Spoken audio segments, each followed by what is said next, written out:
ఒక వేశ్య ఇంటెదురుగా ఒక ఋషి ఉండేవాడు. అతడెప్పుడు ఆమె ఇంటి వైపే చూస్తుండే. ఒక వేశ్య ఇంటెదురుగా ఒక ఋషి ఉండేవాడు. అతడెప్పుడు ఆమె ఇంటి వైపే చూస్తుండే.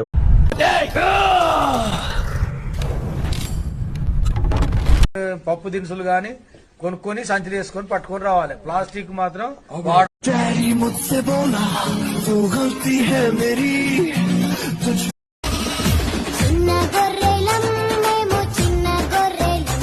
आज है मेरे नरक का 420वां दिन। सुबह उठ के तैयार होके मैं टिल्लू भैया के यहाँ ब्रेकफास्ट।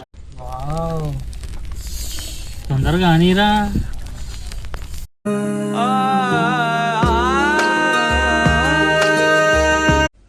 భారత ప్రధాని కలిసినప్పుడు ఫ్యామిలీ అంతా నా ఆయుష్ 5 things Indian movies taught.